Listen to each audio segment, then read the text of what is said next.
So my name is Thomas Snow, and I've moved on the schedule to this slot, and I am serving as the Executive Director of the Tennessee Prison Outreach Ministry.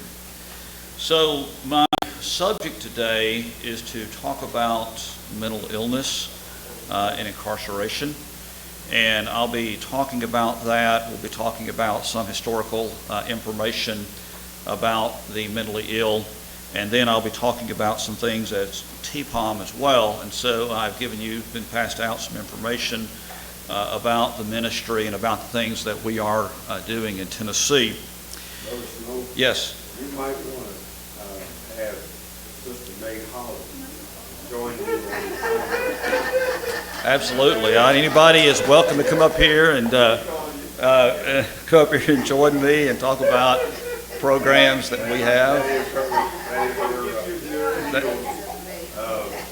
Mental illness, yes, that would be glad to anybody to bring any expertise to this subject as well. So when we think about mental illness in the prison, let me just give you some historical information.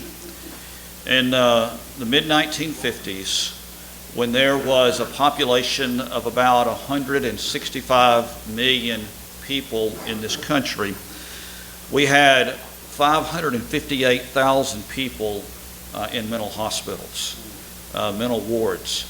And so we had these huge institutions that kept the mentally ill. We had institutions for the mentally challenged, huge orphanages and things like that. Well, in 1954, there was the development and the approval of Thorazine. That was the first really effective antipsychotic drug. And then later in the 60s, there would be Haldol that would be developed as well. And so what happened was you had all of these people that were in mental wards, mental hospitals. We had one in West Tennessee called Bolivar's, a huge facility where they would have thousands of people that would reside there. And so as they developed these antipsychotic drugs, they began a process called deinstitutionalization. And so now we have our first slide that's up there, and I want to go into that as we talk about this. And so what happened in the process of deinstitutionalization, of where they began to take people with the development of the antipsychotic drugs, they moved them out into the community.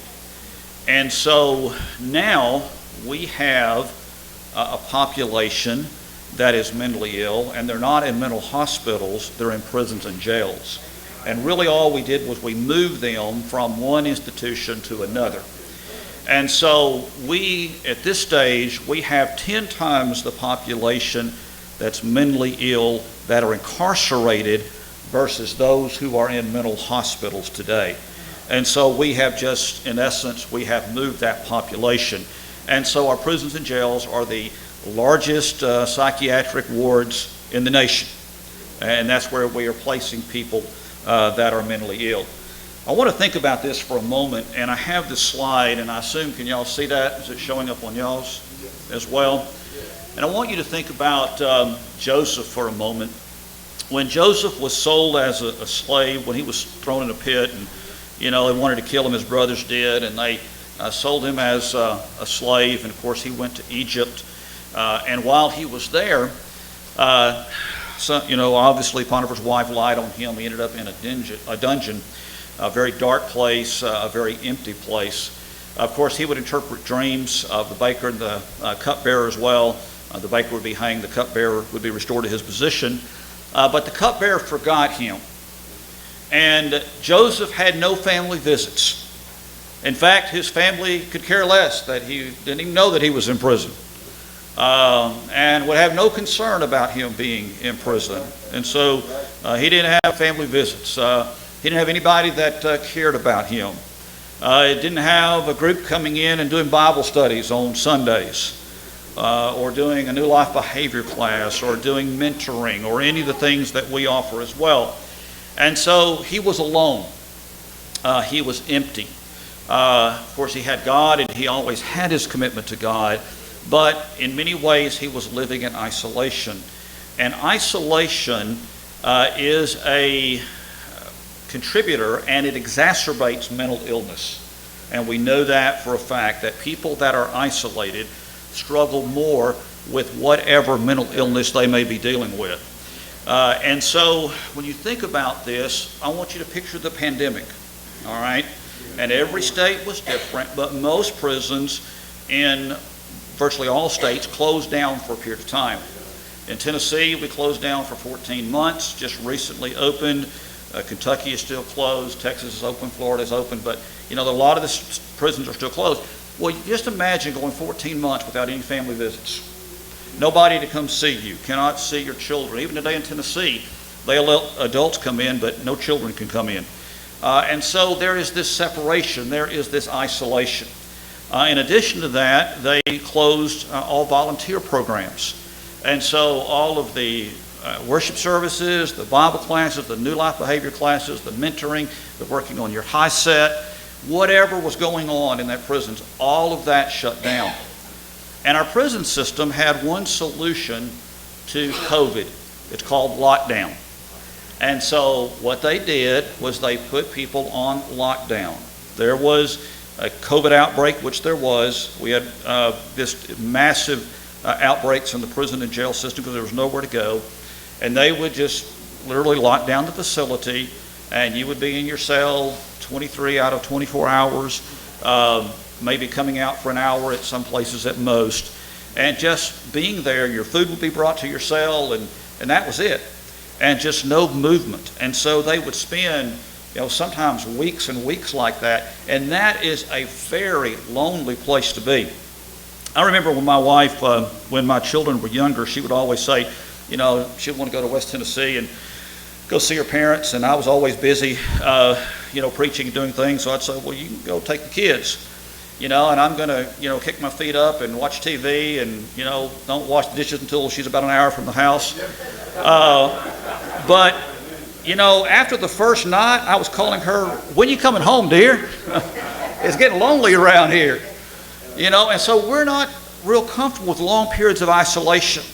And so just imagine already dealing with mental illness and then spending all of these hours and all of these days and weeks after weeks after weeks on lockdown with no visits and no programming. And so we see this contributing to this. And so Joseph felt alone. He was forgotten. And I want to say that many of the people that are in our prisons and jails are forgotten. They're forgotten. And it certainly does not help anybody struggling with mental illness to feel forgotten. So let me think about some things and some risk factors for mental illness as well. Those that are mentally ill are less likely to make bail. And so they're more likely to find themselves when they get charged with a crime. They're not able to, make bail to get themselves out. They spend longer time in jail, and they're less likely to be released on good behavior. And part of the reason is because, their behavior is often a function of the mental illness that they're struggling with. And so because of that, it is very difficult for them. They spend more time in isolation, and they spend more time in segregation than the general population, those that are mentally ill. And so we're seeing this as a very significant factor. They're also more likely to be victimized. When I went to a prison in before the pandemic, pre-pandemic days, I went to a prison called Bledsoe, and I was taken throughout the entire prison and allowed to go and to see all the units, talk about TPOM. And so I went to protective custody, PC. And so there were a number of guys that I talked to that were there in PC. They asked to be placed in protective custody because they were being raped in the showers. And so this is a common occurrence. And so that's why, one of the reasons why many, particularly in the men's prisons, they join gangs just simply out of survival, out of protection. And they'll tell you they have to have people lined up outside the showers to protect you from being molested in prison. Well, think about that on your mental illness. If you didn't have a diagnosable DSM-5 mental illness, you'd have one. And in fact, that is the case, that many people do develop that while they're in prison as well. And so that just is the trauma of being in prison. And we also know, we did a studies on this, of course, PTSD, post-traumatic stress disorder. Did a lot of studies on this with men coming back from Vietnam. And those that came back and were involved, in excessive trauma, they saw some terrible things. They came back, they had flashbacks, they had images, they were in this state of hyper alertness that they would have. And what we have found out is that many of those that are in prison can also develop PTSD. Because if you're in a prison setting where it is very dangerous for your life, you are hyper alert. You are anxious because of that situation. We have a prison 50 miles from Nashville called Trousdale Turner Correctional Complex. It is the largest prison in the state of Tennessee. 2,650 men. It is a medium security, privately run prison by CoreCivic. So it's our most recent prison. Now these are the facts. When they opened Trousdale, they told every warden in the state to send 150 men to Trousdale. Let me tell you something. They did not send those who were singing in the prison choir. What they did was all of the wardens took all of their folks that were the biggest troublemakers, and they reclassified them, they will not admit this, from max to medium security, and they shipped them all to one prison. Now, Trousdale has the highest murder rate inside the prison than any prison in Tennessee. And so there are news stories right now, if you read the Tennessean, about murders that have happened at Trousdale where inmates will kill their cellmates, and just some terrible things, guys carrying shanks. It is a very violent place. It's the most violent prison in Tennessee. Well, again, imagine you're already struggling being in that kind of environment where you are frightened for your life, where if you go to sleep at night, you don't know if your cellmate is going to try to kill you. We got 2 guys that are in River Bend right now, which is a max prison, because they killed their cellmates in Trousdale. So here we have the biggest gang leaders from all over, all put in one prison. And they wonder why that prison's out of control. And they wonder why people are terrified and why family members are going before the state capitol and pleading with them to do something about this prison. And that's the kind of environment that people find themselves in. This is not a country club, folks. Whatever images you see, it is not like that at all. These are very dangerous places. People that have severe mental illness, whether it is schizophrenia, whatever that might be, they have more difficulty complying with the rules of the institution. And they have a plan for that. Lockdown. That's why they put you in, they call it the hole. So they send you to isolation. What does that do to your mental illness? Well, it only makes it, as you know, it makes it worse, doesn't it? It makes it worse. They're also more likely to cause problems for staff. And staff, they don't like problems in the prisons, and the staff have a very high turnover rate anyway. That was mentioned by the wardens. So you're having this constant turnover in staff. You have, and this is in all prisons, really. And so because of that, you have new officers, new correctional officers, don't know how to handle the situations, and so it just continues in lockdowns as well, and it continues this vicious cycle that contributes to mental illness. And then also the mentally ill often lack resources upon release. They may not always know where to go and what to do and what to obtain. And so what's happened is prisons and jails are our new asylums. As we went through this deinstitutionalization movement of moving people from the prison, from the mental wards, from mental hospitals, and we move them to the prisons. And so that's where we take people that are mentally ill, and that's where they are often placed. So facts to consider. And so we just see this. They put people in the community, 10 times the population. I've mentioned that as well. And so the thing about it is jails and prisons are not designed to house the mentally ill. They were not intended for that, but that's what they have become. And so this is part of this problem and this challenge that we are seeing, where we've taken all of these folks and we place them in prisons and jails when really that's not where they've been designed to be at all. Now, Nashville, they started something new in Davidson County. They've started a mental health facility through our sheriff's office, which has been in the news, where they're trying to divert people that are truly mentally ill to getting those resources versus just punishing them for criminal behavior. Because if somebody is out there running the streets, running across the highway naked, yes, they're violating an ordinance, but a lot of times it's driven by mental illness. And so what they need is not being thrown away in prison or jail. What they need is treatment. What they need is mental health services. And so now, all the prisons and jails provide some level of mental health services, and it's going to vary from one institution to another, the quality of what you're getting. There's a few counselors, but not nearly enough. And the most common solution is just medication. And not that that's, it's part of the solution, but that's pretty much what the solution is just to, medicate people for mental illness. And then also, we see that it's 4 to 6 times, mental illness is 4 to 6 times more common in jail or prison than it is in the general population. So we've already talked about how high it was in the general population. Well, just think about that, magnified 4 to 6 times in our prisons and our jails. And so it is very significant. And let's just mention this as well. There is a link, a consistent link between mental illness, between homelessness, between, and I didn't put on there, addiction, and also incarceration. Many of the folks that you see on the streets running around with signs have a mental illness.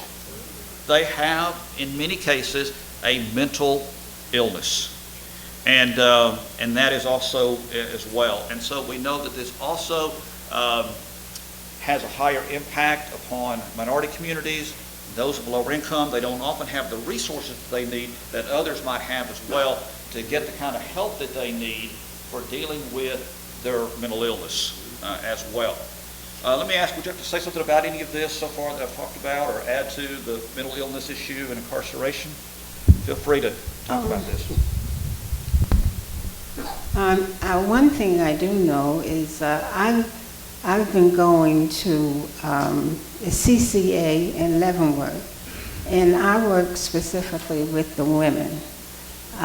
I certainly feel that women have been overlooked, and I find that the women who have mental illness, they're not treated as well as the men are. The men have everything. The women have what's left over. And to me, that is, they end up into the hole is because their mental illness causes them problems. Sometimes they don't get the right medication.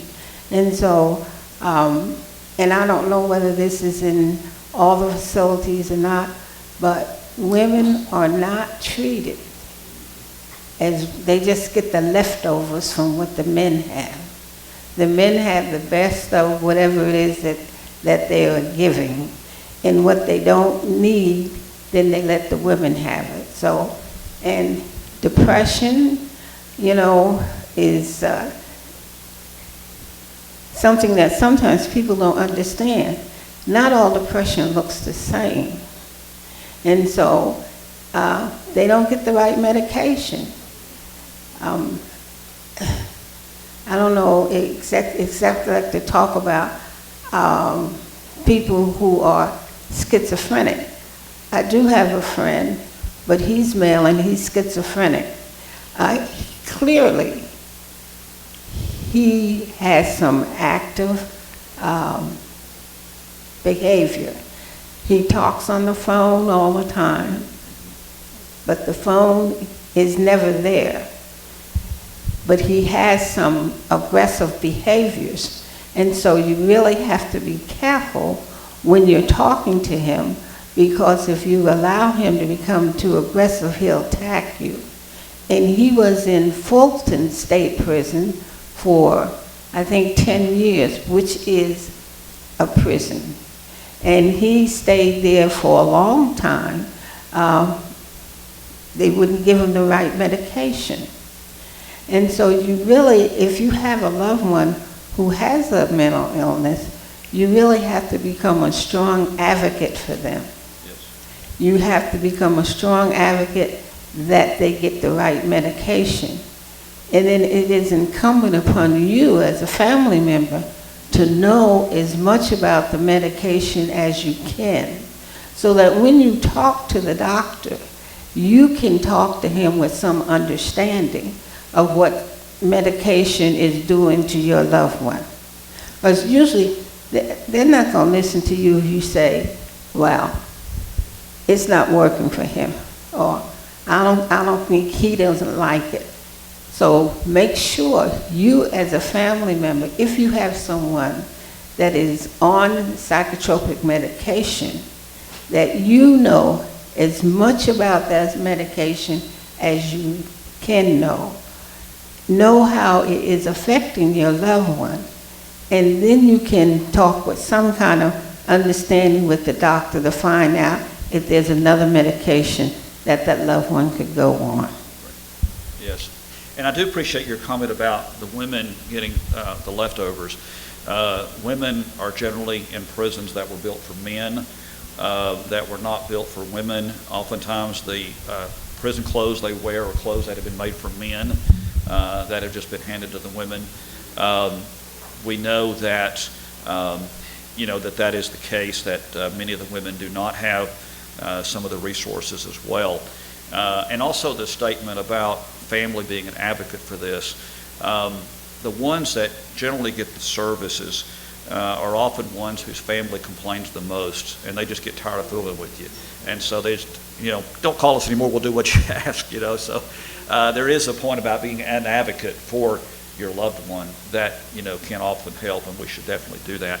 And also I would say as well, we need to emphasize that especially the women, men too, but a very high percentage of the women that are incarcerated, and I mentioned this yesterday when I made some remarks, had trauma in their childhood.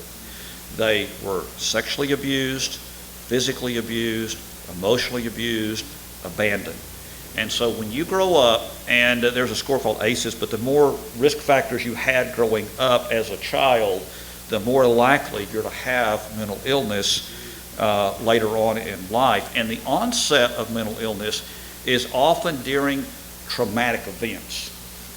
So the first time it'll show up, like schizophrenia and other illnesses, can be like the death of a child, the death of a loved one. Do you know that one of the most common times that mental illness shows itself is when a young person goes to college the first time? Because it's so traumatic. Well, now think about that going to prison the first time, how traumatic that is. And that can be the onset of a mental illness that maybe have a genetic component, but the environment caused it to manifest itself. And so it is just so frightening to think about that. And so this is something very common when we're looking at mental illness and realize the significance of this. And so trauma is a very important issue. You might want to say something about trauma, because we do know that's very real. Oh, well,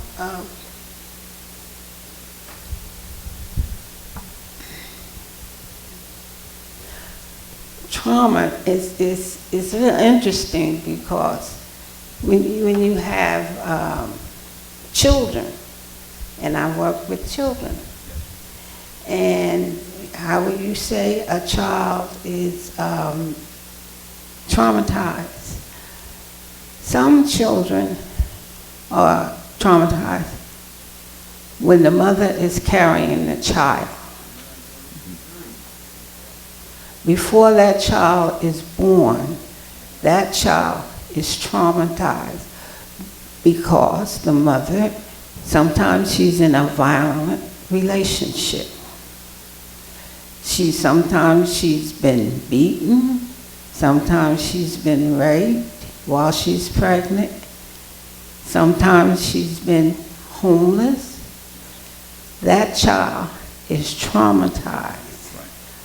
And when they are born and they begin to show signs of trauma, and they may be in a safe environment at that time, that you have to understand that something happened to this child And it happened while the mother was carrying it.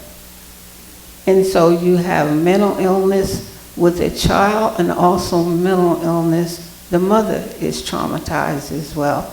And so that creates a real problem for families, and creates problem when the child goes to school. Yes.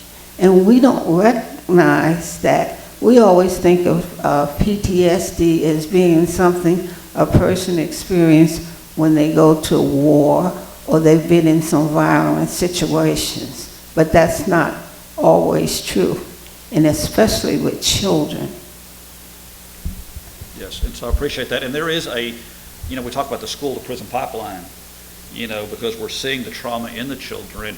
We're seeing it reflected in school. They're more likely kids to miss school, to be kicked out of school, to misbehave at school. We see it as a behavior problem when really it's a trauma problem.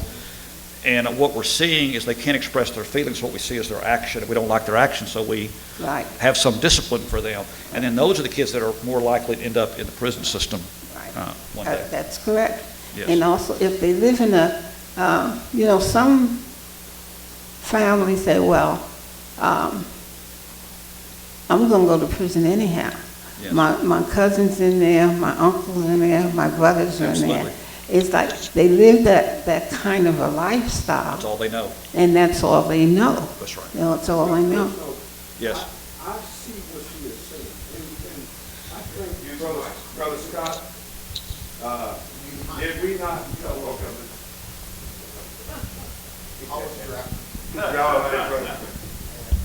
we saw a grandfather, Yes. a father, and a son. Did we not see that in that Clark County jail? Yes. Man, Whole family. I never seen nothing like it. It's just, we have just gone on the other side of hell. Yeah, it's yes, and the more we're seeing, there's a lot of different factors here. There's a lot of this is the reflection of societal problems that we're having as well. Breakdown of homes, breakdown of communities, and all of this is the result of these things. It's a factor that goes with this.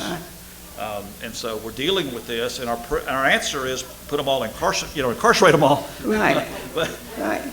And then, you have we had McCune, and we had three prisons for young kids, Yes. teenagers. yes. Which is, to me, that is so sad that they would bring these 14-year-old boys to my office in chains. Yeah. And when you talk, they don't know anything. These kids do not know anything but that kind of life. Yes, And they have serious mental health problems. They do. Depression, and some of them are, very few, I didn't have a young man that was schizophrenic, but most of them suffer with depression. And they have nowhere to go, because when they're released from jail, they go right back into the same environment. And there's no one to really follow them to make sure that they're getting the kind of assistance that they need. And then they go right back into jail again. Yeah. And so it's a vicious circle. And I want to say this about the churches. I believe that every congregation should have a mental health service, ministry. Because whether you want to admit it or not, you have people in your congregation who suffer with mental health issues. Depression, schizophrenia is very easy to identify because you can see all the different kinds of behaviors that they have. Depression is not so easy to identify. We have some with OCD. We have people with OCD. We have people that are, PTSD. And then some of the people from your congregation end up being incarcerated. We're there to help them. We're there to help them. And it's good to say, okay, we're just going to pray for you. I'm going to pray for you, but I got to get up and do something for you. You have to become educated on how to help your mental health children and your mentally ill adults. The church, and if you learn how to do that, develop a mental health ministry, you will get people in your community.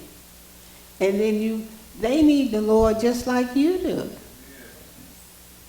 And you need to reach out to keep them from becoming incarcerated or homeless.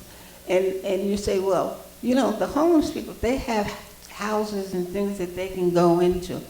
If they're mentally ill, they're not going to do it. Right. They're paranoid, and then they get mistreated. Let the church be the hospital for the mentally ill. Educate yourself on what you need to do. Educate yourself on how you need to help your church family to keep them from becoming incarcerated. And now the National Alliance for the Mentally Ill is a good organization, and there are other organizations in Kansas City that will help educate you so that you can develop a ministry. But every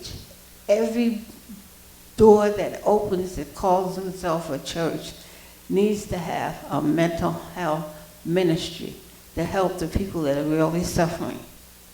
Thank you. All right. Yes, Brother Burke. Yeah, I have a question. Back in 1990, when I was first released from prison, I got involved with recovery, and I started going to various recovery programs, and I started, they try to get the members of the programs to work, to help with the program. Sure. And so I started doing some things, not only chairing meetings and things, but I started taking and picking up people at respite homes that were dual diagnosed and taking them to the meetings and then back to their home. And do they still have respite homes today? And are they diminishing, or are they growing in number, or? There's still not enough, I'm quite sure, not enough services for that. We're not able to meet the full needs in our communities, for that. I know that's the case. And usually those soldiers, they lose funding. Some, yeah. Yeah, and they're not funded as Right. They need to be. right as much as they need to be, and so you're not able to hire staff, and you're not able to provide resources for some of the people because they're underfunded. Don, what was the point of moving those men like that to another penitentiary and house them all together? What's the point of that? Well, they were trying to fill a prison, and they had built a new prison, and so the solution was to, they had an overcrowding issue because in Tennessee they were paying the jails to house state inmates, and so all the jails have state inmates pretty much in Tennessee, and so they were to say to the prisons, every warden send us 150 guys to help fill this prison up, and then we can empty our jails out instead of paying the jails in the counties. And of course, if you are a warden, they would never admit that, but who are you going to send? Let's be honest. You're not going to send your best behaved folks. Right. And that's what's happened in that situation. So what can we do as services? I'll mention some things that TPOM does, and I want to think about this for a minute. Obviously, helping people. I've mentioned what I would call the hole in the soul, an emptiness that people have, a void that people have. And so one of the things that we can do is to help fill that with God.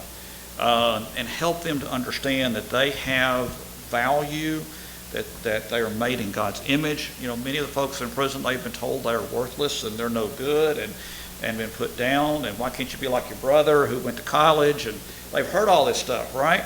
And so, you know, they need to hear this and to help them to have value with that. I want to, you know, we have a lot of folks that we're working with in our prisons. Talked a lot about new life behavior. And there's a picture right here, and I want to just share it real quickly. This is Carlos in the center.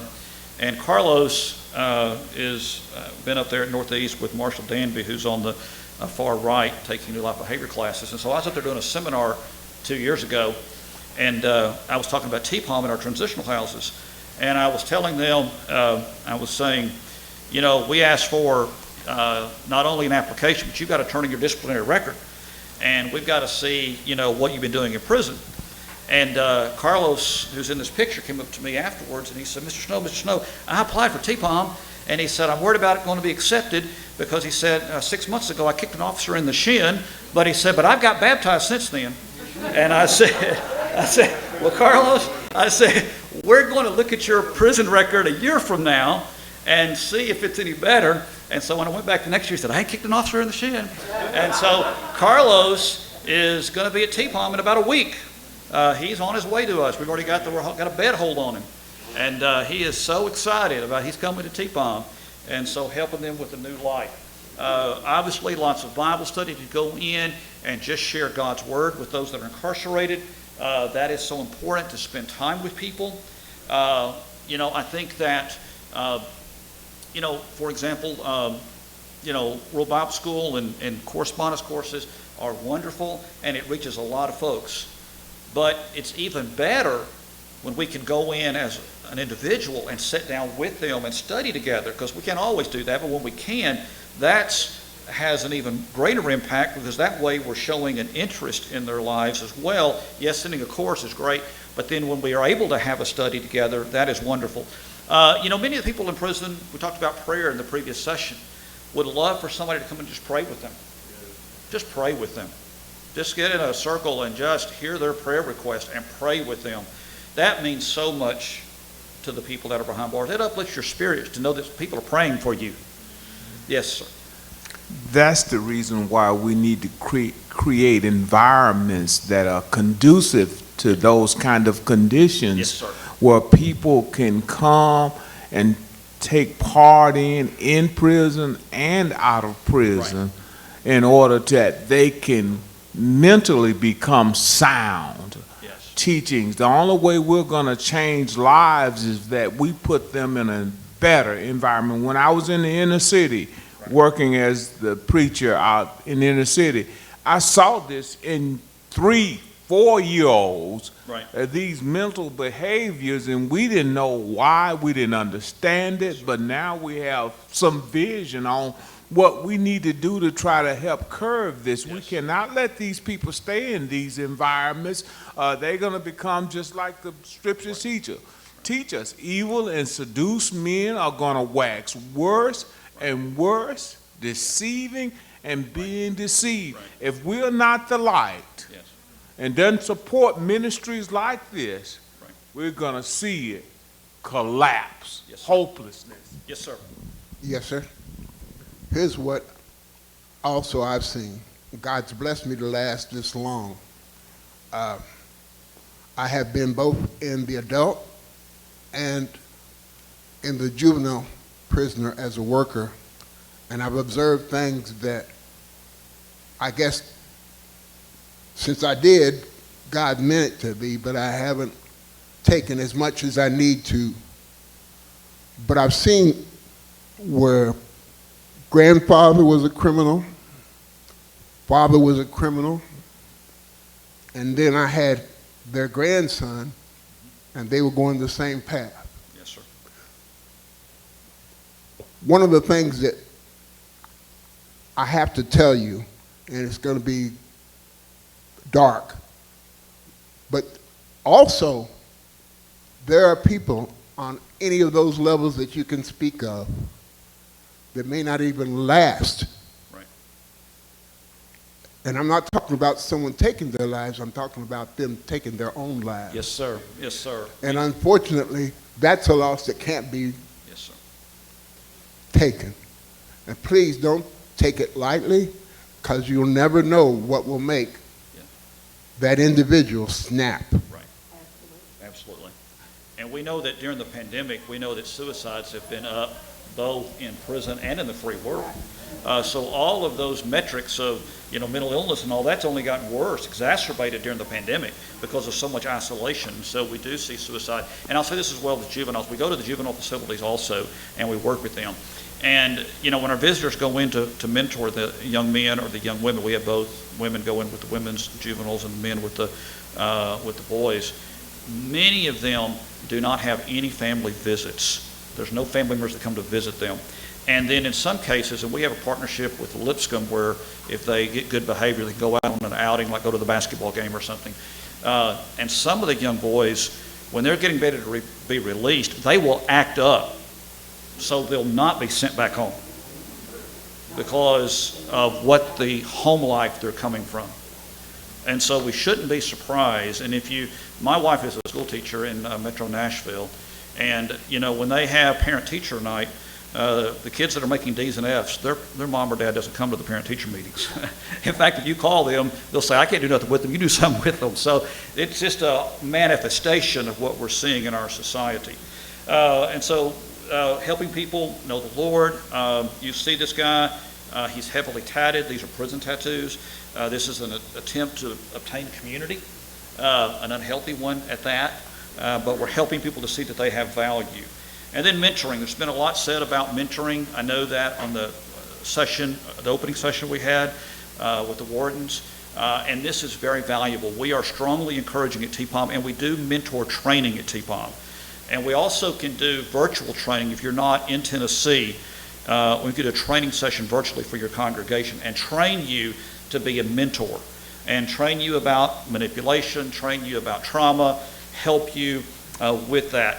Because that is so important, because what we're trying to do in Tennessee is we're wanting a mentor who mentors that person while they're in prison, and then they continue that relationship once they're released, so that there is a following of that person, so you don't drop the ball, so they know who you are. And so mentoring is a very valuable asset. Reentry is a very important part of mental illness as well. You've got to be able to have positive services when you leave prison, when you leave jail, that you can go to in your community. What Tennessee has done historically is they've gotten a little bit better, but they would send you out of prison if you flattened your sentence or expired your sentence without an ID, with a $30 check you could not cash, a set of prison clothes, and a one-way bus ticket on Greyhound. Well, let me just be honest. If you go out like that, you're coming right back. We have set people up to fail. Do you know that in Tennessee, in almost all county jails, they release people at midnight? At midnight. That is just unconscionable. Leave people at 12:01. Well, your sentence expired, out the door. You got 30 minutes, get off our property.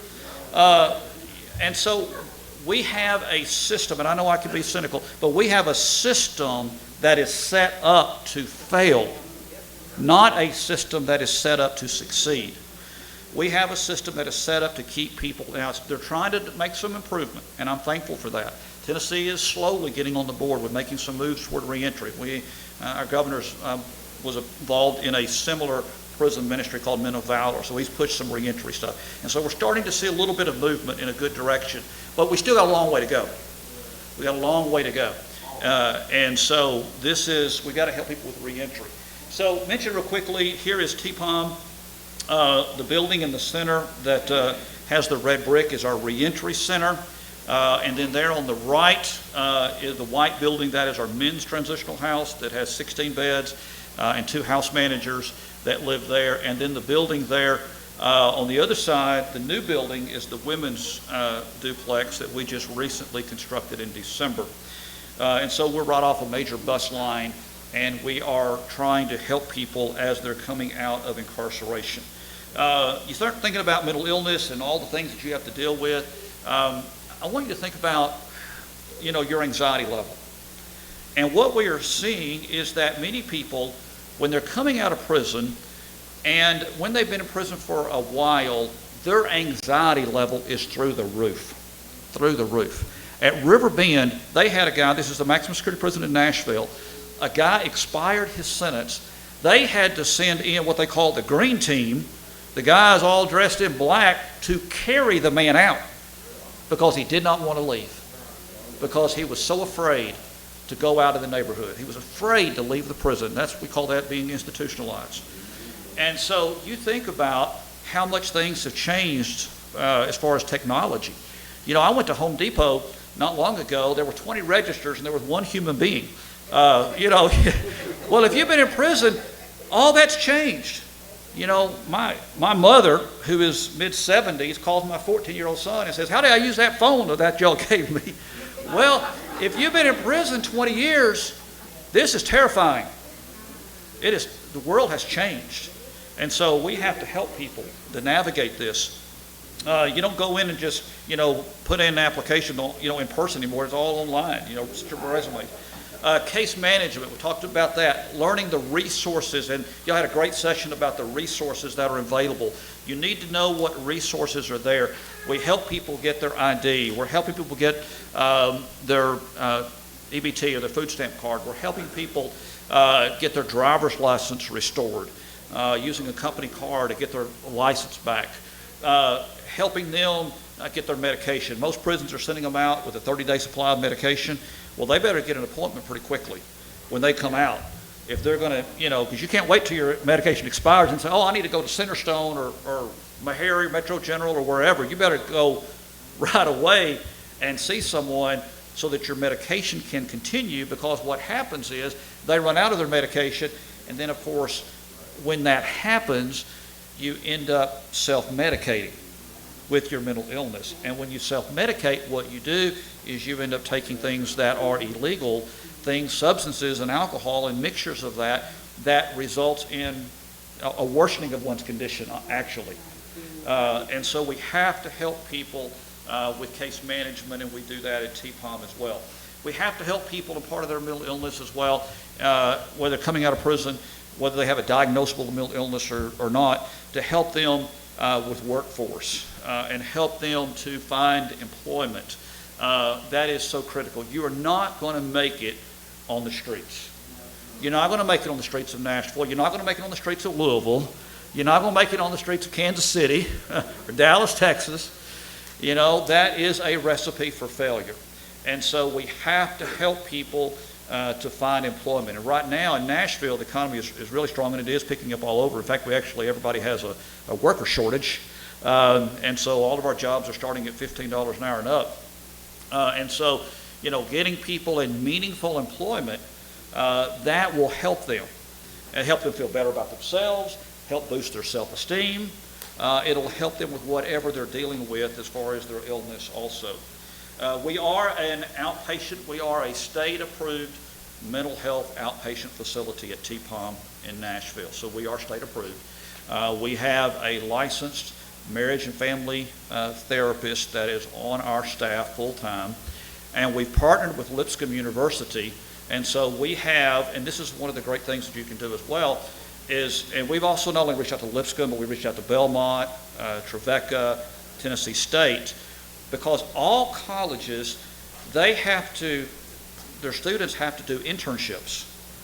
And so we are having lots of students who are doing, and that's free labor, folks, who are doing internships at TPOM under supervision.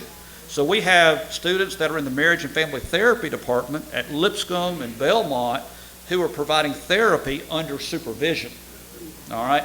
And we also have communications interns. We've had social work interns. We have had Master of Divinity interns from Vanderbilt that's helped us with our mentoring program. And so, these are students that have to do anywhere from 6 months to 18 months for an internship, and they need a place to do it, and they're looking for places to do it. So if you have a nonprofit and you have somebody qualified to supervise them, that is a great way to have lots of folks who could come. And let me tell you something, these young folks are very talented. and they can do things that I can't do. And so they bring a lot of passion. Many of our young people are more socially conscious. Let me just say it that way.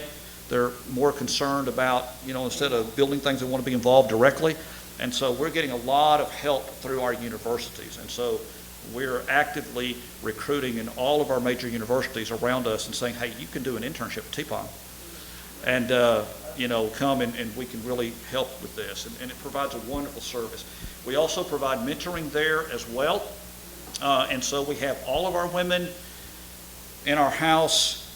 Each of them has a female mentor, and all of the men that come in our program, would have a male mentor. We don't want men mentoring women. That's a no-no. That can cause all kind of problems. Don't want to do that. So we train people. We need mentors and help work with somebody. If you are going to be successful navigating the community, you need to be able to model somebody else who's successfully navigating the community. Do you know that most people coming out of prison have never had a bank account in their life? You know where they bank at? Tennessee Fast Cash and Quick Cash, and that's where and so they don't know these things. So we have to help them. That's part of mentoring, and help them with technology, help them, to get a bank account, help them to know, how to make good choices. That is so needed, and especially when you come out of prison. In Tennessee, 46% of people who come out of prison go back in 3 years. And that's pretty much across the nation. About 46% in 3 years go back, and it's because they don't have resources. If you come out of prison without some kind of help on the outside, you are not going to make it. You're in one of those 1 in a million folks if you do. You've got to have somebody. That's where our churches need to come in. That's where our congregations need to be involved. They're at the front lines working with folks. And I know churches can't provide everything. I get that. But we need to do what we can. And then help them. And what we can't provide, we point them to the right resources where they can provide that. Not every church can provide housing. Not every church can provide. That's not realistic. But we can at least know where to direct them with that. Helping them with the driver's license is one of the young ladies in our program as well. That's so important. Making sure they're doing things legally. We have a Sunday worship, a meal. So we do believe that's very much an important part of what we do. So we built our first house for men in 2017. And so we built this new. We bought the neighbor's house out that was not real happy with us being in the neighborhood. And there's a story about that, actually. I'll tell it quickly.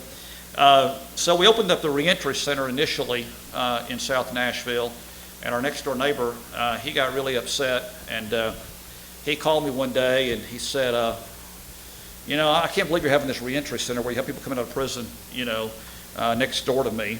And he said, the criminal mind cannot be changed. And he said, once a criminal, always a criminal. And he said, I'm this expert. And I said, sir, what makes you an expert? He said, I watched a movie called A Clockwork Orange. Don't watch it. It's disturbing. And he put up a sign on his house of an AR-15 assault rifle and said, I have guns and I'll use it. And I said, you know what? We need to buy your house.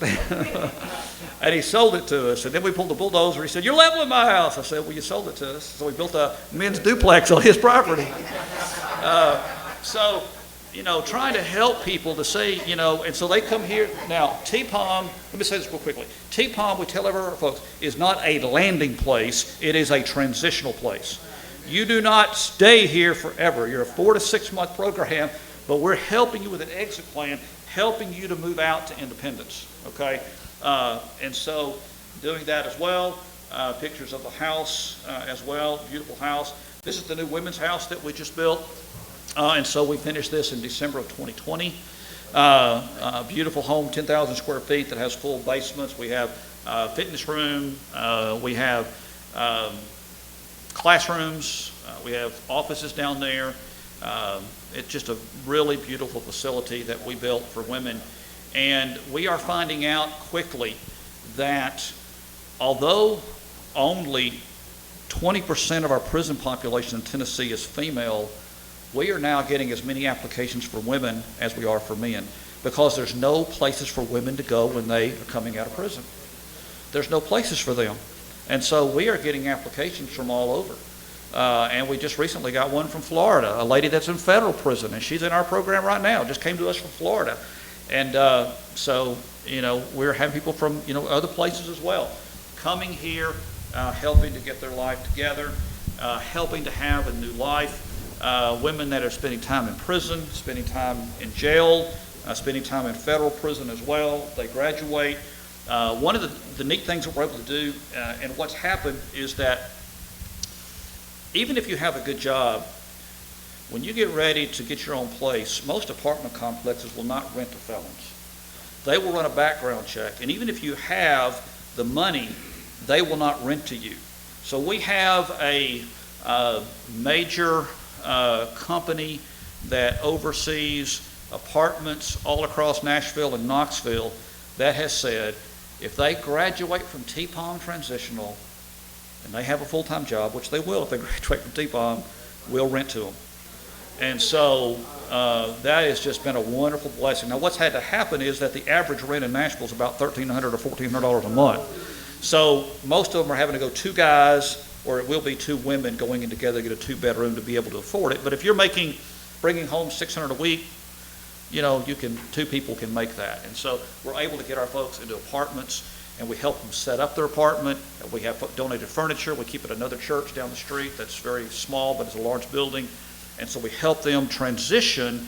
They're coming from prison, from jail to T-POM, going through our programs, going through our meetings, our recovery meetings, going through our life skill classes, doing church services, getting bank accounts set up, getting their license back. They're all in counseling. And then we're helping them with an exit plan so that they're not just put out on the street. They're going into permanent housing once they leave here. And then as I close my part, and I'll take any questions for this as well, this is from Psalm 107. Some sat in darkness and utter darkness, prisoners suffering in iron chains. They cried out to the Lord, and he saved them in their distress and brought them out of darkness, utter darkness, and broke away their chains. And I say that to say this. The way, and certainly God can intervene directly if he wants to, but the way God often works through to break away the iron chains is through us of being his instrument. And so God wants to use us to break away the chains that are binding folks in a cycle of incarceration. And so I appreciate so much you being in this seminar, and for my remarks and whatever time I have, I'll be glad to take any questions. Thank you. May I just say one thing? As we think about incarceration, most of us think about adults, but I'd like you to just take a few minutes to think about children, because children become the adult criminals, and sometimes children do go to institution. So think about the homes in the church. If you develop a program, you need to start at the home, teaching mental illness, teaching about mental illness, teaching people how to recognize mental illness in themselves and also in their children, trying to prevent these children and these families from becoming incarcerated, because it's going to happen if the child grows up in a dysfunctional family and that family is involved in a lot of illegal activities. That child may become a gang member, and then that child ends up in prison. But along with if you can help the family build a good foundation, because the foundation is strong. Even if they get into trouble later on, train up a child in the way he should go. when he gets old, he will not depart from it. The church has a responsibility to train these families, try to keep them from becoming incarcerated. And some of them will. I've been in prison with these women, some women, they know the scriptures better than you do. They do. And it's just them, and that's true with the men as well. They don't, and they say, since I thank God for sending me to prison, because I had to really delve into the Bible, and I really had to study. And so, if we can do this before they get there, we can get the kids when they're young, and give them the kind of support that they need, give them the kind of food that they need to eat, spiritual food that they need to eat. That's going to help them, because it's rough out there, guys. When these kids get out here and they mix with unchurched families and unchurched children, the stuff they know is absolutely will blow your mind. And a lot of the stuff that they are involved with leads them into illegal activities. And the next thing you know, they are incarcerated. Yes. Any questions? Yes. Does anyone know that one of the things you really have to do is get outside yourself? It's not going to be an easy little road for you to just walk in and say the right words. You're going to have to take yourself outside of that comfort zone. It is a ministry, and as Christ did, it's going to be suffering in it. Yes. Yes. And we need to There get will. out. We need to, you're right, we have to get out. The people that are broken are not in our buildings. They're in our women's shelters and our men's shelters and our, they're in our transitional housing. And we've got to get out there to where folks are and meet them there and to be a blessing to them. Yes. And I have, while I'm bringing that to her, would you expand on the internships? Who you have oversee those people? Yes. So as far as our internships, my staff, it depends what staff member it is that oversees them. So if their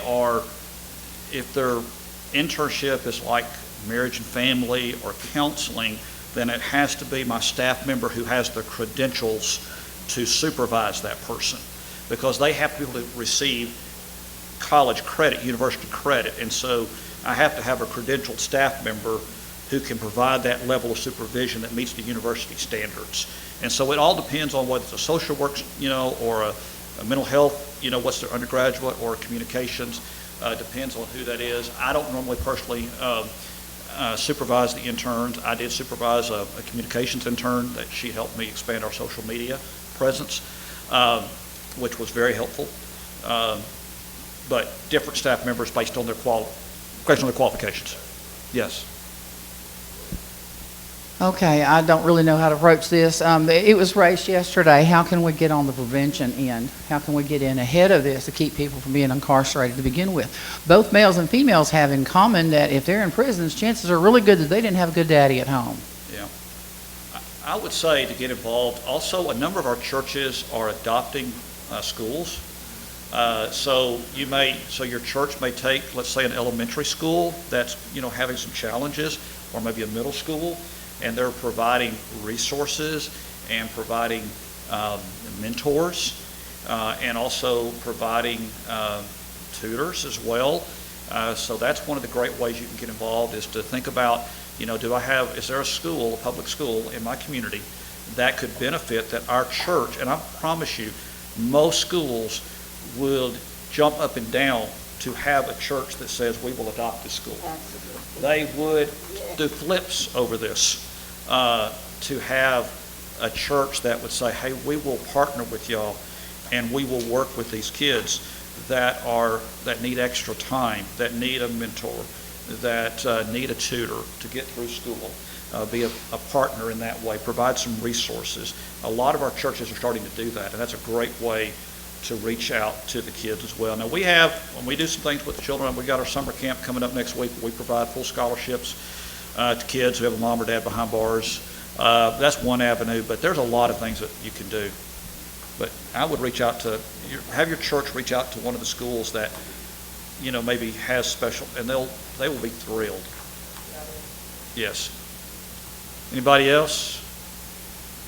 All right. Oh, any other questions? Go ahead.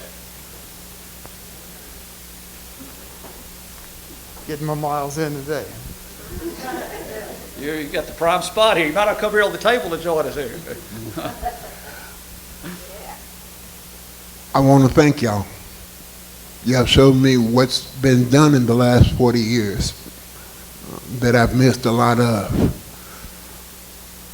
But I can't say enough about transitions.